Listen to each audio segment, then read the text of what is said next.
Hello everybody, in this video I'm going to be going through my entire portfolio of stocks and one cryptocurrency, and in the past I've always just done the dollar amount and gone over how much I'm up and down, but in this video I'm just going to be doing kind of a quicker type video and doing the percentage of total starting with the smallest investments in my account.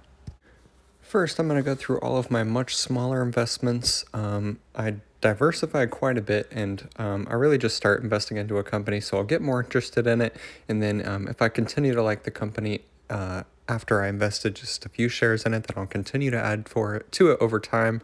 And this is kind of frowned upon by a lot of more established investors, but it really works for me, and I like doing it this way.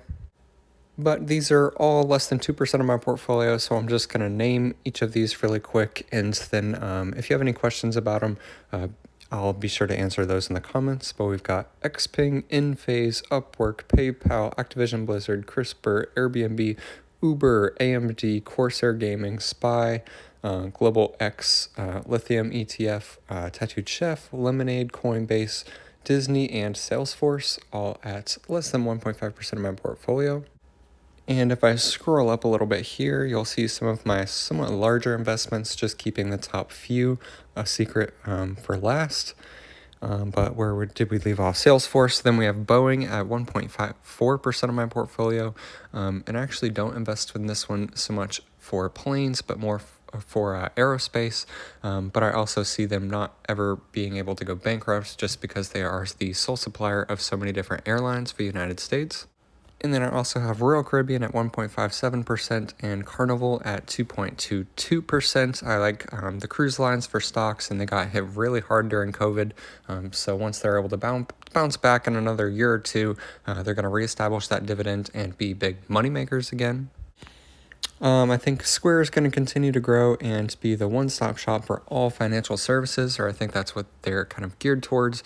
And then Ethereum is actually my only cryptocurrency at 1.73%, and that's actually for me adding to it a little more recently, and I want to continue to add to it. And next up is MasterCard at 1.84%. I really wanted to get invested into Visa or MasterCard, and I think I picked MasterCard because I liked their international growth a little bit better. Carnival I already talked about. Take-Two Interactive, 2.43%. I'm really playing the long game on this one. I invested in this one, I think, before Red Dead Redemption came out, and I'm sure when Grand Theft Auto releases their next game someday, that stock is going to do extremely well.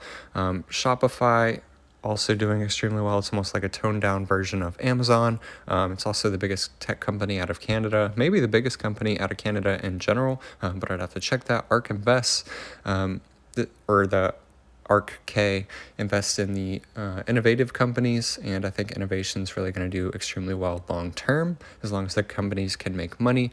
Microsoft, I'm actually really bullish on Xbox. I think they're doing really well with Game Pass and acquiring video game developers and publishers left and right. And then is Alphabet at 9.3%. Sorry. I think they're doing extremely well with YouTube as well as their search engine, but I'm really investing in YouTube. I think it's going to continue to do extremely well, and more people are going to switch from advertising from other mediums to YouTube. So CPMs are going to go up, as well as more and more creators in every country in the world, as well as viewers and subscribers. Just going to do great all the way around with YouTube. And then Tesla, 50% of my portfolio. This is where I would get the most criticism, and I didn't actually put 50% of my money that I put into my portfolio into Tesla. It's just grown to this, but I think they're just an amazing company, and they're going to outperform all of these stocks in this portfolio in the next 5 to 10 plus years. And if you are curious about my Tesla position, I'd be happy to talk with you about it in the comments. And I've done several videos on Tesla as well. And if you do want to know the values of any of these stocks, I will share it down in the comments. If you're curious, this is actually the first video I've done where I didn't reveal the values. I just wanted to try doing it this way. Like and subscribe for more content, and thank you so much for watching to the very end.